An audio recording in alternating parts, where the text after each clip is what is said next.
जय जय रघुवीर समर्थ. शुका सारिखे पूर्ण वैराग्य जाचे, वसिष्ठा परिज्ञान योगेश्वराचे.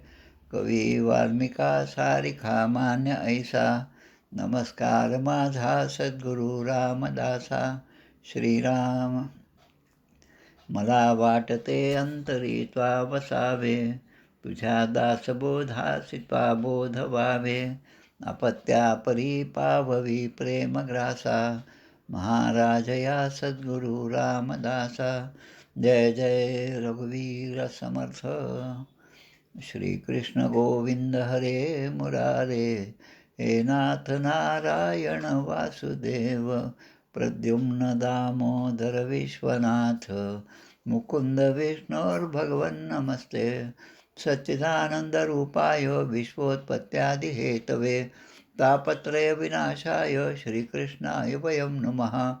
कृष्णाय वासुदेवाय हरये परमात्मने, प्रणतक्लेशनाशाय गोविन्दाय नमो नमः. वसुदेवसुतं देवं कंसचाणूरमर्दनं, देवकी परमानन्दं कृष्णं वन्दे जगद्गुरुं. कृष्णकमलपत्राक्षं पुण्यश्रवणकीर्तनं, वासुदेवं जगद्योनिं नौमि नारायणं हरिं. कृष्ण कृष्णेति कृष्णेति यो मां स्मरति नित्यशः, जलं भित्त्वा यथा पद्मं संसाराद् उद्धराम्यहं. कृष्णाय वासुदेवाय देवकीनन्दनाय च, नन्दगोपकुमाराय गोविन्दाय नमो नमः. नमः पङ्कजनाभाय नमः पङ्कजमालिने, नमः पङ्कजनेत्राय नमस्ते पङ्कजाङ्घ्रे. गोपाल कृष्ण भगवान की जय. जय जय रघुवीर समर्थ. श्रीभगवानुवाच. ज्ञानं परमगुह्यं मे यद्विज्ञानसमन्वितं, स्वरहस्यं तदङ्गं च गृहाण गदितं मया. यावानहं यथा भावो यद्रूपगुणकर्मकः, तथैव तत्त्वविज्ञानमस्तु ते मदनुग्रहात्. अहमेवासमेवाग्रे नान्यद्यत् सदसत्परं, पश्चादहं यदेतच्च यो वशिष्येत सोऽस्म्यहं. ऋतेर्थं यत् प्रतीयेत् न प्रतीयेत् चात्मनि, तद्विद्यादात्मनो मायां यथा भासो यथा तमः. यथा महान्ति भूतानि भूतेषु चावचेषु नो, प्रविष्टान्यप्रविष्टानि तथा तेषु न तेष्वहम्. एतावदेव जिज्ञास्यं तत्त्वजिज्ञासुनात्मनः, अन्वयव्यतिरेकाभ्यां यत् स्यात् सर्वत्र सर्वदा. एतन्मतं समातिष्ठ परमेण समाधिना, भवान् कल्पविकल्पेषु न विमुह्यति कदाचित्. गोपाल कृष्ण भगवान की जय. दशमस्कंद पूर्वार्थ. दशमस्कंदी प्रथमोध्यायी. वसुदेव देवकीचे पाही, कंसमारी पुत्र सहाही, शिशु हत्यारा महान. भगवंताचा गर्भप्रवेश, गर्भस्तुती द्वितीय अध्यायास. श्रीकृष्ण प्रगटला तृतीयास. योगमाया भविष्य चतुर्थी. पंचमात जन्मोत्सव गोकुळी. पूतना षष्टात उद्धरली. शकट तृणावर्तोद्धार कथा केली सप्तमा माझी. अष्टमी नामकरण बाललीला. नवमी श्रीकृष्ण उखळी बांधला. दशमी यमलार्जुन उद्धरला. एकादशी तारिले वत्स बक. अगासुरोद्धार द्वादशी. ब्रह्मा मोहनाश त्रयोदशी. ब्रह्माद्वारा स्तुती चतुर्दशी. पंचदशी धेनुक कालिया युद्ध. षोडशी काली अशी प्रसन्न. सप्तदशी त्याचे पूर्वकथन. दावानली वातती व्रजजन. अष्टादशी प्रलंब तारिला. 19वी व्रजानल शांती. 20 शरद ऋतू कथाती. 21व्यात अन्योक्ती वेणुगीत. चिरहरण 22. यज्ञपत्नीवरी कृपा 23. इंद्र यज्ञ निवारण 24. 25 गोवर्धनोद्धारण. श्रीकृष्ण चर्चा 26. श्रीकृष्णाभिषेक 27. नंद बंधमुक्ती 28. 29 रासलीलारंभ. गोपी विरह 30. गोपिका गीत 31. गोपीशी कृष्णदर्शन 32. महारास 33. सुदर्शन शंखचिडोद्धार 34. युगलगीत 35. अरिष्टोद्धार अक्रूरगमन 36. 37 केशी व्योमोद्धार. अक्रूर व्रजयात्रा 38. मथुरागमन 39. श्रीकृष्ण स्तुती 40. 41 मथुरा प्रवेश. कुब्जेवर कृपा धनुष्यभंग, कंस व्याकुळता 42 सांग, कुलधार मल्लयुद्ध रंग 43 निवेदिला, चाणूर मुष्टिक कंसोद्धारण 44व्यात कथन, कृष्ण बळराम सूत्र बंधन गुरुकुल प्रवेश 45, उद्धव व्रजयात्रा 46, उद्धव गोपी भ्रमरगीताशी 47व्या अध्यायाशी केले निवेदन. अध्याय 48 श्रीकृष्ण भेटी कुब्जा अक्रूर ग्रहाशी, अक्रूर हस्तिनापुराशी 49 जात असे. गोपाल कृष्ण भगवान की जय. जय जय रघुवीर समर्थ. श्रीराम. कार्तिक पद्य चतुर्दशी शके 1946.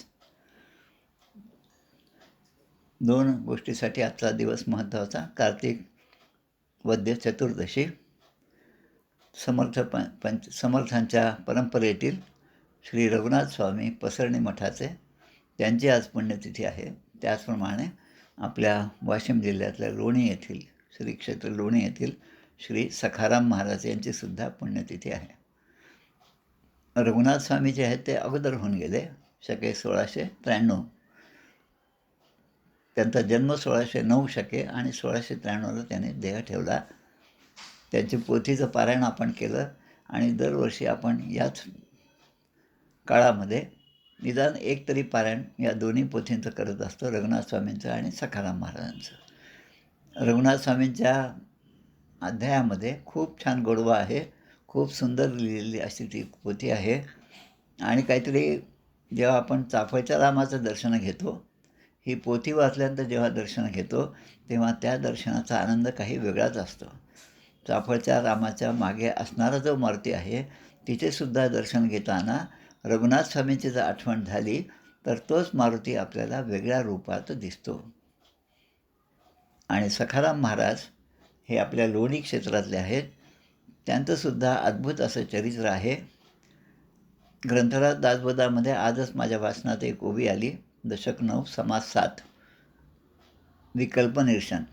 वाळेले काष्ट हिरवळेना, पडिले फळ पुन्हा लागेना, तैसे पडिले शरीर येना, जन्मास मागुते. या ओवीवर आल्यावर माझं वाचन थांबलं आणि मग आता याचे उदाहरणं कोणते आहेत ते पाहायला सुरुवात केली. वाळले काष्ट हिरवळेना.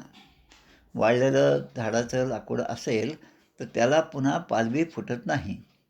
पडिले फळ पुन्हा लागेना. एखादं फळ त्या वृक्षापासून वेगळं झालं तर ते पुन्हा त्याला आपण नेऊन चिकटवून लावतो म्हटलं तर ते लागणार नाही. तैसे पडिले शरीर येना, जन्मास मागुते. एकदा आत्मा निघून गेला, देह तसाच राहिला, जड देह तसाच राहिला, तर पुन्हा तो आत्मा त्या शरीरात प्रवेश करत नाही. आता संतांची जर उदाहरणं पाहिली, संतांच्या चरित्रातल्या घटना पाहिल्या तर या तिन्हीबद्दलचं एक एक उदाहरण आपल्याला सहजपणे सापडतं. वाळले काष्ट हिरवळेना. भानुदास महाराज जे आपल्या एकनाथ महाराजांचे आजोबा होते, पंजोबा होते, त्यांचं चरित्र आपण जर वाचलं तर त्या बिदरला ते गेलेलं असताना त्या ठिकाणी त्या पांडुरंगाच्या गळ्यातला हार जो आहे तो तिथून अदृश्य झाला.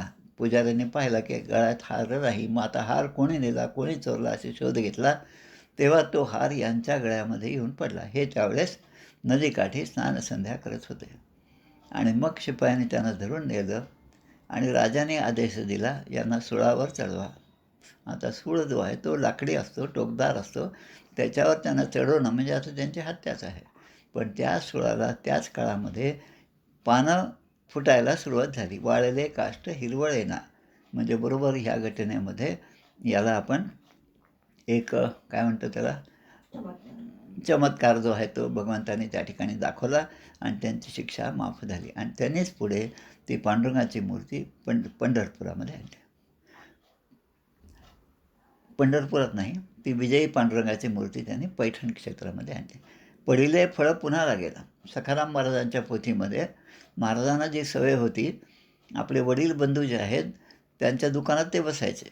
लहानच वय होतं आणि दुकानात बसल्यानंतर जे जे कोणी येतील, गिऱ्हाईक येईल, त्यांना त्या वस्तू द्यायच्या आणि त्याच्या बदल्यात पैसे बिसे काही घेत नव्हते. एकदा लहान मुलं आली आणि त्यांच्याबरोबर ते खेळायला बाहेर गेले तेव्हा एक काय म्हणतो आपण हरभऱ्याचं टहाळ आपण खातो, ते शेत लागलं. मुलांची इच्छा झाली, ते चांगलं कोवळं सगळं पाहिल्यानंतर, की आपणही आता ते खावं.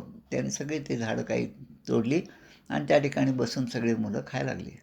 जेव्हा त्या मालकाला, त्या जमिनीच्या मालकाला समजलं, तेव्हा तो धावत आला. आता हे खाल्लेले सगळे फळं आता कोण मला भरून देणार, असं तो म्हणतो. तेव्हा महाराजांनी चमत्कार दाखवला. तीच झाडं त्याच शेतामध्ये पुन्हा एकदा त्याने रोवली आणि त्याला पाहता पाहता पुन्हा ते हरभऱ्याचे टहाळ जो आहे तो त्याला लागला. पडिले फळं पुन्हा लागेना आणि तैसे पडिले शरीर येना जन्मास मागुते. आत्म्याने देह सोडला तर तो पुन्हा त्याच देहामध्ये प्रवेश करत नाही. याची 2 उदाहरणं आपल्याला पाहता येतील. एक तर समर्थांच्या चरित्रामध्ये टाकळी गोदावरी नंदिनीच्या संगमाजवळ जेव्हा समर्थांचं अनुष्ठान सुरू होतं, तेव्हा एक प्रेत त्या ठिकाणी आलं आणि त्यांची पत्नी, म्हणजे ते कुलकर्ण्यांचं प्रेत होतं आणि त्यांची पत्नी सती जाण्यास आली. तेव्हा ते म्हणतात, की कोण कोण आहे? आणि मग त्यांच्यावर समर्थांनी रामाचा मंत्र श्रीराम जय राम जय जय राम म्हणून आपल्या कमंडलूतलं पाणी त्यांच्यावर प्रोक्षण केलं आणि ते पुन्हा जिवंत झाले. तसंच ज्ञानेश्वर महाराज, आत्ताच त्रयोदशीला ज्यांची पुण्यतिथी आपण काय म्हणतो त्याला, संजीवन समाधी आपण सोहळा साजरा केला. त्या ज्ञानेश्वर महाराज हे जेव्हा त्या आळंदीमध्ये, आळंदी नाही, नेवासा नेवासा गावात गेले, तेव्हा त्या ठिकाणी सुद्धा असंच झालं. एक सच्चिदानंद बाबांचं प्रेत त्या ठिकाणी होतं. त्यांनी चौकशी केली, तेव्हा त्या बाबांचं नाव विचारलं आणि ते सच्चिदानंद बाबा हे समजल्यावर ते म्हणतात, ज्याचं नाव सच्चिदानंद आहे तो कसा देह सोडून जाऊ शकेल? आणि म्हणून त्या ठिकाणी त्यांनी त्यांना जिवंत केलं. तैसे पडिले शरीर येना जन्मास मागुते. आणि याच सच्चिदानंद बाबांच्या वंशातले दाका थावरे आणि त्यांचे एक बंधू, अशा दोघांनी आत्तासुद्धा ते दाका थावरे असतील कदाचित, कारण 1992-93ची गोष्ट आहे. त्यावेळेस ज्ञानेश्वरीच्या 725 झाले होते ज्ञानेश्वरीच्या लिखाणानंतर. त्यावेळेस आम्ही सर्वजणांनी म्हणून ज्ञानेश्वरी हस्तलिखित तयार केलं आळंदीमध्ये. त्यावेळेस ते नेऊन माऊलींच्या त्या समाधीला ते अर्पण केलं होतं. तर ही जी अशी उदाहरणं आहेत, ती आपण जेव्हा शांततेने वाचतो आणि अनेक ग्रंथाचं वाचन असेल, तेव्हा अशी उदाहरणं आपल्या डोळ्यापुढे येतात. त्यामुळे आपल्याला जे आपण वाचतो ते सहजपणे समजण्यासाठी मदत होती. आता कालचा जो अध्याय होता आपला दशमस्कंधातील 41वा अध्याय काल आपण पाहिला. त्या अध्यायामध्ये आपण 3 गोष्टी पाहिल्या. एक तर धोबी, दुसरा शिंपी आणि तिसरा माळी. आता त्यामधला धोबी जो आहे, याचा संदर्भ कुठे येतो? तर रामायणामध्ये त्या धोब्याचा संदर्भ येतो. सीतेवर लांछन लावणारा तो धोबी. आणि मग त्याचा हिशोब भगवंताने या जन्मामध्ये, भगवान श्रीकृष्णाच्या जन्मामध्ये केला, काल आपण पाहिलं.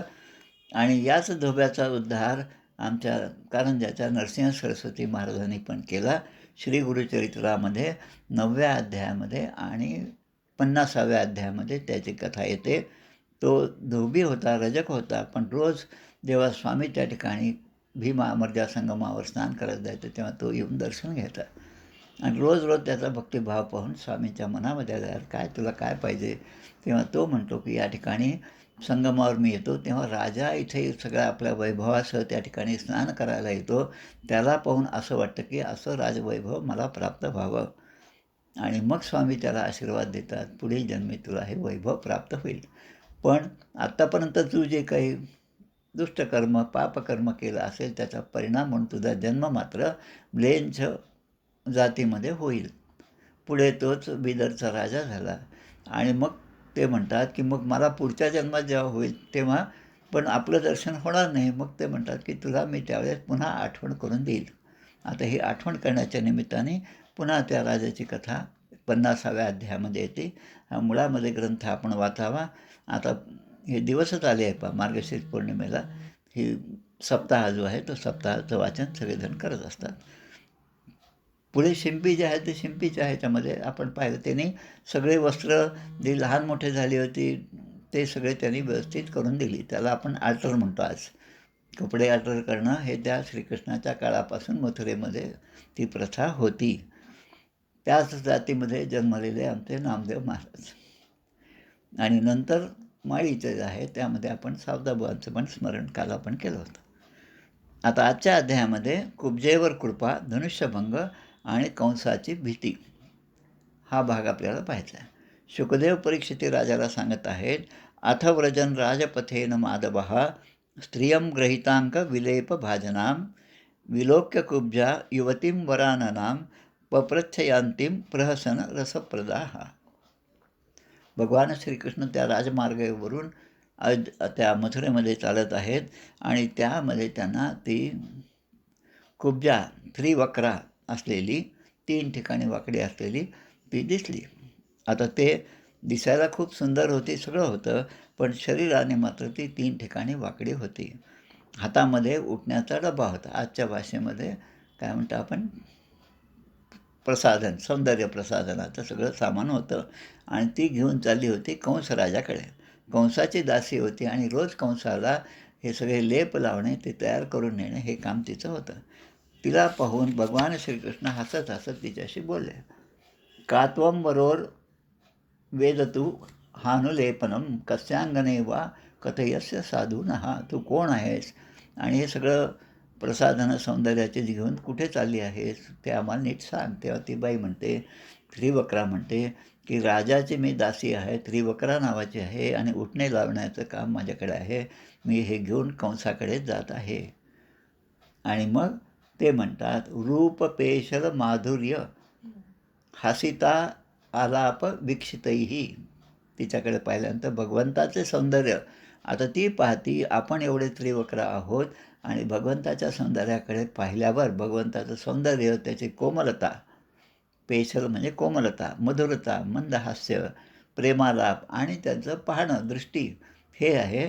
त्यामुळे ती प्रभावित झाली आणि भगवंतांना तिने नमस्कार केला.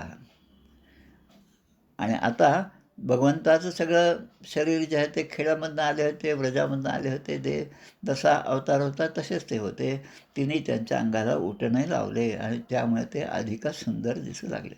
भगवंत कुब्जेवर प्रसन्न झाले. प्रसन्नो भगवान कुब्जाम त्रिवक्राम रुचिराननाम रुज्वीम कर्तुं मनश्चक्रे दर्शयन दर्शमे फलम.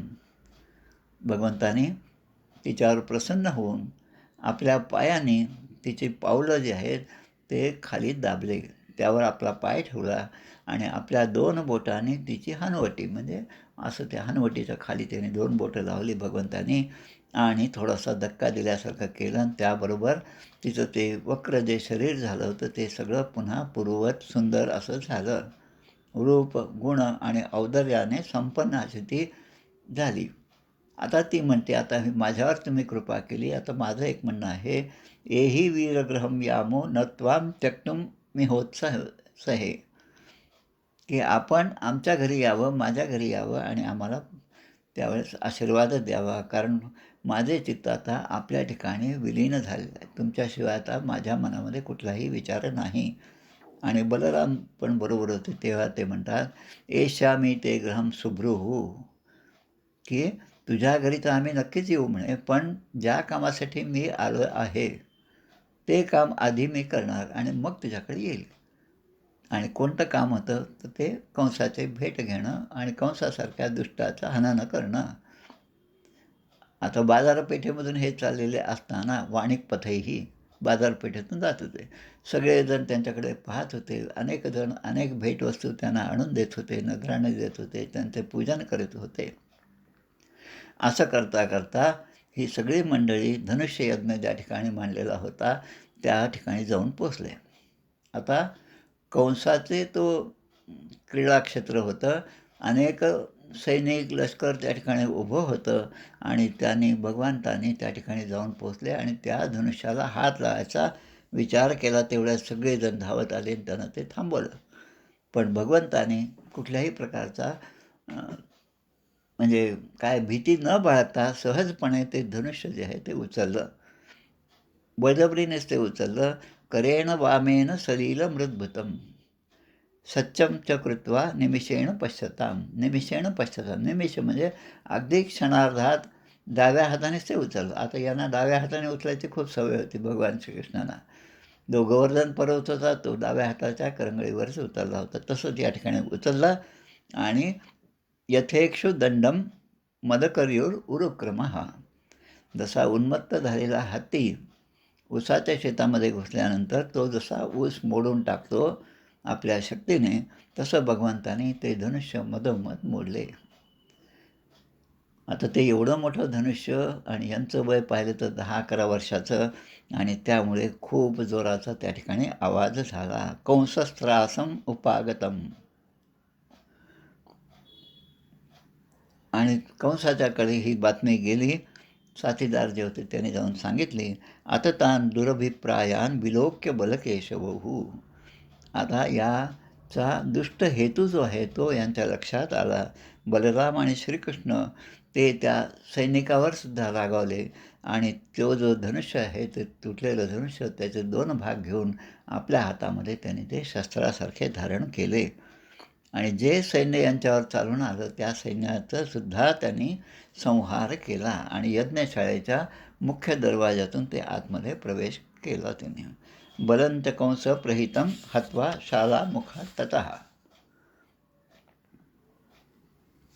आता दुसरीकडे पहा काय झालं. ते दोन्ही भाऊ जे आहेत त्यांचा हा पराक्रम जो आहे, तेज, साहस असं ते सगळ्यांनी पाहिलं.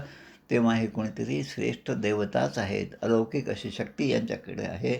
आणि त्या गोपालांसमवेत श्रीकृष्ण आणि बलराम यांनी नगराच्या बाहेर ते जिथे होते त्या ठिकाणी ते परत आले. आता पुढचा भाग आहे त्या ठिकाणी.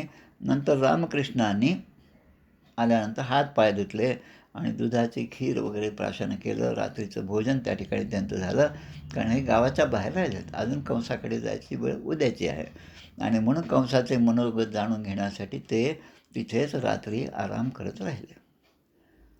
कंसस्तु धनुषोभंगम रक्षणां स्वबलस्य च वधम निशयम गोविंदम राम विक्रीडितम परमा. धनुष्य तर आपलं तोडलं, जे रक्षक होते त्यांना मारण्यासाठी पाठवलेले त्यांचासुद्धा संहार या 2 लहान मुलांनी केला. या सगळ्या बातम्या कंसाच्या कानावर पडत होत्या. आता रात्री त्या कंसाला झोपसुद्धा आली नाही, कारण ती भविष्यवाणी पूर्वीच केलेली होती योगमायेने की हाच आपला शत्रू आहे आणि तो आपल्याला मारणार आहे. जागेपणीसुद्धा त्याला तसंच दिसायचं. सावली जरी दिसली तरी, आता आपण काय म्हणतो त्याला, जिरा राईस म्हणतो आपण, तर ते भातामध्ये असणारे जिरे जे आहेत ते काळे पडलेले, ते पाहूनसुद्धा त्याला असं वाटायचं की हाच कृष्ण आहे. म्हणजे त्यांनी 100% कृष्णाशी वैर, कृष्णाशी शत्रुत्व पत्करलं होतं. आता त्यांनी एवढी भीती त्याच्या मनामध्ये होती की त्या भीतीपोटी त्यांना पश्यन् मरणसंत्रस्तो निद्राम लेभे न चिंतया. आता आपल्या जीवाचं बरं वाईट होईल या काळजीने रात्रभर त्याला झोपसुद्धा आली नाही. युष्टायाम निशिकौरव्य सूर्येचाद्भय समत्थिते कारयामास वै कंसो मल्लक्रीडो महोत्सव. कशी तरी ती रात्र कंसाने इकडे वळ तिकडे वळ करत कशी तरी ती रात्र घालवली आणि सकाळ झाली. सूर्यनारायण पूर्वेवर आता दिसू लागले, समुद्राच्या सुद्धा वर आले असं लिहिलं त्या ठिकाणी. तेव्हा राजा कंसाने आधी जसं ठरवलं होतं, कारण ज्या कारणासाठी अक्रूरांना ब्रजामध्ये पाठवलं होतं ते म्हणजे क्रीडा महोत्सव. क्रीडा महोत्सवाचं आयोजन जे आहे खूप मोठ्या पटांगणामध्ये केलं आणि भोवताली सगळे लोक बसतील अशी त्या ठिकाणी व्यवस्था केली. अनेक राजे, अनेक सरदार, सैन्य हे सगळं त्या ठिकाणी प्रेक्षक म्हणून त्या ठिकाणी बसलेलं होतं. आता राजाच्या कर्मचाऱ्यांनी हा सगळा उत्सव आहे तो उत्सवासारखाच दिसला पाहिजे, पण यांच्या मनामध्ये या दोघांना मारून टाकणं हाच एक उद्देश होता. आता माणसाच्या मनातील कुठलेही भाव, तो चांगला असो किंवा वाईट असो, तो भगवंताला केव्हा समजतो, कारण तो सर्वसाक्षी आहे. सर्वसाक्षी म्हणजे साक्षी भावाने भगवंत प्रत्येकाकडेच पाहतो. किती छान चांदणं आहे, शरदोत्फुल्ल मल्लिका म्हणून त्या चांदण्याकडून पाहून भक्तांना रासलीलेची आठवण होती, पण जे चोर आहेत त्यांनासुद्धा आठवण होती, कारण एवढं जर चांदणं असेल तर आम्ही चोरी कशी करायची म्हणून त्यांना त्याची भीती वाटत असते. म्हणजे आपल्या मनामध्ये जो भाव असेल आणि आपलं जे मनामध्ये योजून ठेवलेलं कर्तव्य आहे ते पूर्ण करण्यासाठी आहे त्या परिस्थितीची आपल्याला मदत झाली तर भक्तांना आनंद आहे. पण जे दुष्ट भावाने त्या गोष्टीकडे पाहतात, त्यांना मात्र त्याची अडचण होते. नगारे तुताऱ्या वाजू लागल्या. आता सकाळ झाली, नगारे तुताऱ्या वाजू लागल्या. जी बैठक होती, ज्या ठिकाणी सगळे राजे वगैरे येऊन बसणार होते, त्या ठिकाणी सुद्धा खूप चांगली सजावट केली होती. मंचालंकृता स्रग्भी पताका चैल तोरणेही. पताका चैल म्हणजे कपड्याचं तोरणं तयार केली होती आणि त्यामुळे सगळीकडे सजावट होती. तेषु पौरा जानपदा ब्रह्मक्षत्र पुरोगमाः यथोपजोषं विविशु राजानश्च कृतासनः. आता त्यावर ब्राह्मण, क्षत्रिय, नागरिक, गावातील लोक असे सगळे आपापल्या नियोजित ठिकाणी बसलेले होते. आताही जसं आपण पाहतो 15 ऑगस्ट, 26 जानेवारी मोठा कार्यक्रम असला तर त्या ठिकाणी त्या सीटवरती नावं लिहिलेली असते आणि जे महत्त्वाची माणसं आहेत ते त्या ज्या ठिकाणी नावं लिहिली त्या ठिकाणी जाऊन बसतात. तसं या ठिकाणी सर्वजण त्या नियोजित स्थळी जाऊन बसले होते. राजे आपापल्या आसनावर बसलेले होते आणि त्या ठिकाणी कंसाचं आगमन झालं. कंस परिव्रतो अमात्यही. परिव्रतो म्हणजे त्याच्या भोवती यांचं सगळं रिंगण होतं. कोणाचं? अमात्य. म्हणजे सगळ्या अमात्याने वेढलेला असा कंस राजा. आपण जसं पाहतो मुख्यमंत्री आहेत, प्रधानमंत्री आहेत, ते येतात तेव्हा त्यांच्या बाजूला सगळे बॉडीगार्ड्स असतात आणि ते त्यांच्या भोवती एक संरक्षणासाठी कवच करून उभे असतात. तसा कंस त्या ठिकाणी आला. राजमंच उपाशित. राजा त्याच्या नियोजित ठिकाणी राजसिंहासनावर येऊन बसला उपाशित. मंडलेश्वर मध्यस्थो हृदयेन विदूयता. आता राजा येऊन सिंहासनावर बसला. आता राजा आपल्याच सिंहासनावर बसलेला आहे, पण त्या राजाला मात्र सिंहासन जरी ते रत्नजडीच असलं, खूप मऊ आणि खूप गाद्या वगैरे असलेलं असलं, तरी त्याचं सुख, त्याचा आनंद त्याला मिळत नव्हता. कारण त्याच्या मनामध्ये भीती होती. मनामध्ये जेव्हा भीती असते, तेव्हा जे समोर आहे त्याचं सुख माणसाला मिळत नाही. कारण ती भीती जी आहे, त्या सुखाचा आनंद मनाला, आपल्या जीवाला काही घेऊ देत नाही. अपशकुन झालेले असल्यामुळे तो सुद्धा मनामध्ये घाबरलेला होता. अपशकुनच झाले. कारण हे दोघे जेव्हा ही नगरी पाहण्याच्या उद्देशाने जेव्हा काल गावात फिरले, तेव्हा त्या धोब्याचं काय झालं, शिंप्याने कसा त्याला अनुग्रह मिळाला, स्वरूपता मुक्तीसुद्धा त्याला मिळाली. इतक्यापर्यंत म्हणजे दिलं तर त्याने सगळं त्याला दिलं आणि इकडेच्या धोब्याला मात्र त्याचा सगळा पूर्वजन्मेचा रामायणाच्या चरित्रामधला जो हिशेब होता तो सगळा चुकता केला. आणि आता जे आपले मंत्रीसह कंस, मांडलिक राजा हे सगळे त्या ठिकाणी आलेले आहेत. आता पुढचा कार्यक्रम, आता इथे जे म्हणतात महामंडलेश्वर मध्यस्थो हृदयेन विदूयता. हृदयेन विदूयता. विदूयता म्हणजे घाबरलेला, मनाने घाबरलेला असा तो आपल्या खुर्चीवर त्या सिंहासनावर जाऊन बसला. वाद्यमानेषु तुर्येषु मल्लतालोत्तरेषु च मल्लाः स्व अलंकृता दृप्ताः सोपाध्यायाः समाविशत. जे पैलवान होते, आता त्या ठिकाणी कुस्तीचा पण आखाडा होता. जे पैलवान होते, आपण पाहतो टी व्हीवरचे जे कार्यक्रम असतात, आपल्या सज्जनगडावरसुद्धा 2-3 वर्षापासून दरवर्षी एक असा आखाड्याचं आयोजन करतात. आमचे शहाजीबुवा त्या ठिकाणी होते. त्याने पुढाकार घेतला आणि सातारा जिल्हा, कोल्हापूर हे जे आहे ते पैलवानांसाठी प्रसिद्ध असणारीच ही ठिकाणं आहेत पूर्वीपासून. तर त्यांचं आयोजन सज्जनगडावर मागच्या बाजूला जेव्हा आपण त्या मारुतीला जातो, त्या धाब्याच्या मारुतीला, तेव्हा जात असताना मध्ये ते काय म्हणतं क्रीडांगण त्या कुस्तीसाठी वेगळं असं तयार केलेलं होतं. तसं या ठिकाणी सुद्धा तयार केलेलं होतं. आता जेव्हा हे मल्ल आपले दंड थोपटत होते आणि मल्लयुद्धासाठी जे तयार होत होते, त्यावेळेस मग लगेच वाजंत्री वगैरे वाजायला, नगारे, तुताऱ्या सगळ्या आवाज करू लागल्या. आणि गर्विष्ठ पैलवान, आता पैलवान जे आहे त्यांच्यामध्ये शक्ती असते. भीमामध्ये शक्ती आहे, दुर्योधनामध्ये सुद्धा शक्ती आहे. शक्तीने मिळती राज्ये, युक्तीने यत्न होत असे. शक्ती युक्ती जई ठाई, तेथे श्रीमंत धावते. समर्थ आपल्याला सांगतात. शक्ती असते, शक्तीची उपासना करा आणि त्यासाठी समर्थांनी मारुतीची मंदिरं जागोजागी निर्माण केली. कारण तरुण जे आहेत, जी लहान मुलं आहेत, त्यांच्या ठिकाणी हा शक्तीचा संचार झाला तरच हे म्लेच्छाचं राज्य जे आहे ते आपल्याला उधळून लावता येईल. आणि म्हणून शक्तीची उपासना समर्थाने सांगितली. पण आपण असं पाहतो की ज्यांच्यामध्ये शक्ती आहे त्या शक्तीचा उपयोग ते समाजाच्या मदतीसाठी, समाजाच्या हितासाठी करतातच असं नाही. किंबहुना अनेक उदाहरणं आपल्याला दिसतील की ज्यामध्ये ते आपल्या शक्तीचा दुरुपयोग करतात. आपल्या पुरुषार्थ वैभवे बहुतास सुखी करावे, परंतु कष्टी करावे हे राक्षसी क्रिया. तुमच्या काकू जागत असतात, अधूनमधून प्रामटिंग करत असतात, पण ते उपयोगाचं असतं. दिशा देण्याचं काम तर करत असतात बसल्या बसल्या म्हणजे झोपल्या. तर पैलवानाचं दंड थोपणं झालं आणि पैलवान स्वतःला गर्विष्ठ होते, कारण त्यांच्यामध्ये आपल्या शक्तीचा अहंकार होता. आणि ही जी 2 मुलं त्या ठिकाणी आलेली होती त्यांना पाहिल्यावर मात्र त्यांना अजूनही अहंकार त्यांचा चढला. अरे ही तर काय लहान मुलं आहेत, यांना तर आम्ही कसंही मारू आणि यांना काय दंडबैठका थोडंच यांनी काय केल्या आहेत.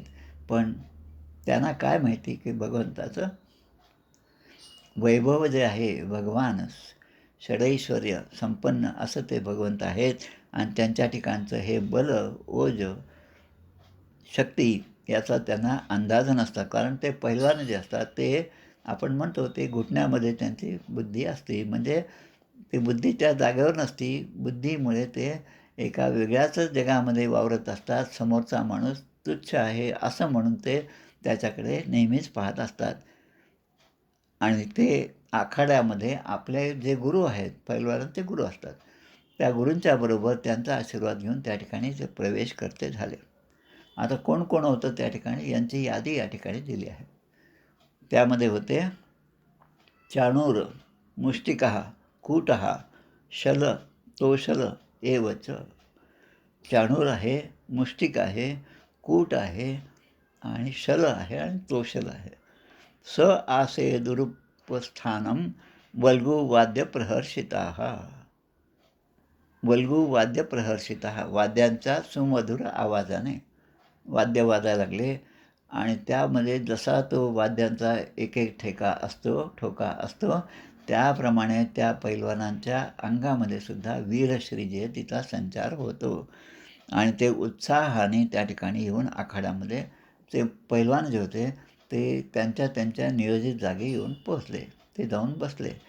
आता त्यांची शरीरं पाहिली आणि या 2 मुलांची, कोवळ्या 11-10 वर्षाच्या मुलांची शरीरं पाहिली तर कोण जिंकणार हे स्पष्ट होतं.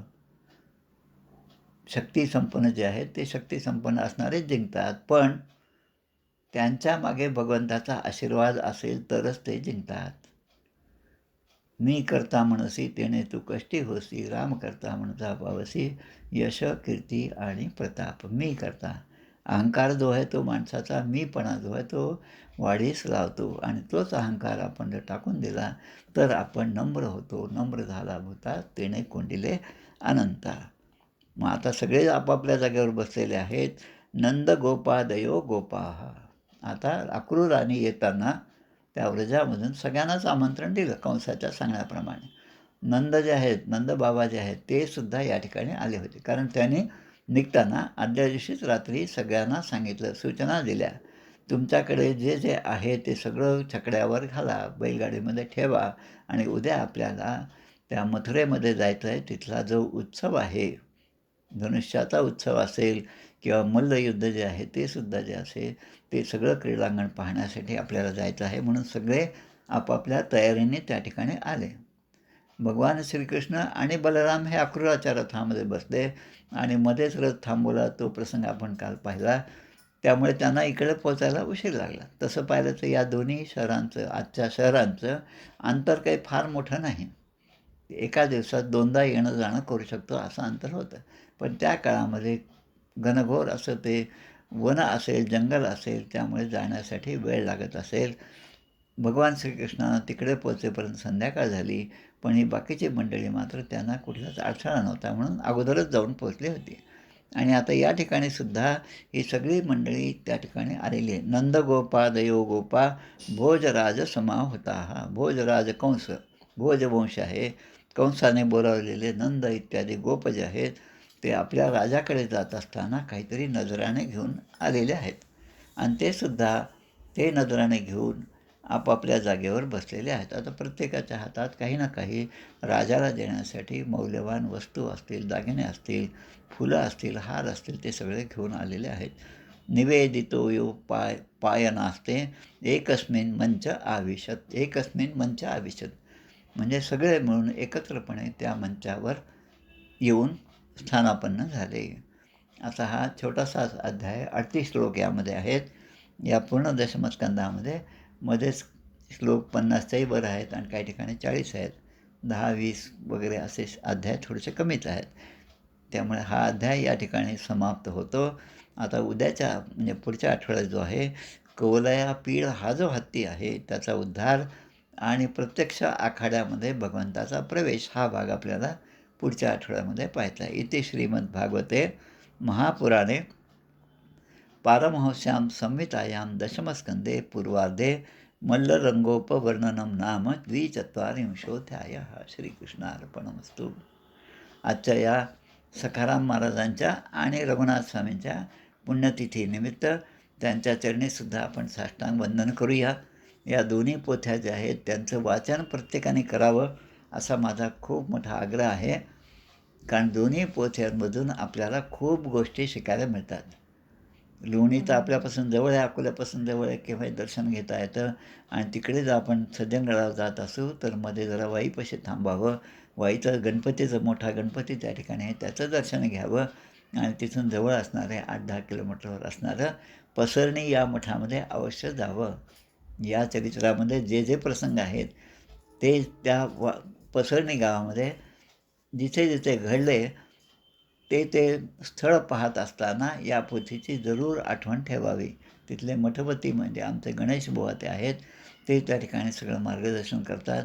खूप मोठा इतिहास परंपरा लाभलेला हा मठ त्या ठिकाणी आहे. त्याचंसुद्धा प्रत्येकाने दर्शन घ्यावं. सज्जनगडावर तर आपण नेहमीच जातो, पण जाताना येताना हे जे स्थळ आहेत जे आपल्या संप्रदायाचं वैभव आहे, त्या काळापासून आजपर्यंत टिकून आहे, ते वैभव असंच वृद्धिंगत व्हावं त्यासाठी आपले प्रयत्न असावेत. म्हणून दरवर्षी आपण या दोन्ही चरित्राचं वाचन करीत असतो. आत्ता 250व्या पुण्यतिथीनिमित्त आपण 390 लोकांनी हे पूर्ण चरित्र वाचलेलं होतं. त्यानंतरसुद्धा आपण मागच्या वर्षी माझ्या माहितीप्रमाणे 36 जणांनी हे पारायण केलं. यावेळेस 22 का 24 जण पारायण करत आहेत. आणि हे पारायण म्हणजे पूर्ण ग्रंथाचंच पारायण करावं. एखादा लेख, मी माझाच लेख पाठवला होता, काही लोकांनी त्या लेखाचंच पारायण केलं आणि आमचं पारायण झालं. तो लेख असला तरी तो संक्षिप्त स्वरूपामध्ये आहे, पण मूळ चरित्र फार दिव्य आहे, हेच मला या ठिकाणी सांगायचं. मूळ चरित्र जे आहे ते आपण सर्वांनी वाचावं. जय जय रघुवीर समर्थ. आरती म्हणूया आपण. जय हो जय श्री भागवता, आरती करी तुझ भगवंता. जय हो जय श्री भागवता, आरती करी तुझ भगवंता. श्री शुक मुनीने परम भक्तीने, नाना परीने गायले जा हरिचरिता. आरती करी तुझ भगवंता. वेद तरुचे मधुर फळ, स्वादुरसे जे सोज्वळ. आत्माराम मुनी अचळ, सेवुनी करीती जन सफळ. महापर्वणी आली अवनी, की अगहरणी भवजलतरणी. ती पतिता आरती करी तुझ भगवंता. येथे व्यासाची वाणी, सार्थक हरिगुण गावोनी. शास्त्र पुराणी मुकुटमणी, परम प्रेमामृत जननी. सहज सेविता भाविक भक्ता, उदार दाता मोक्ष तत्वता देहाता. आरती करी तुझ भगवंता. गमते जणू मानस तीर्थ, द्वादश सोपाने युक्त.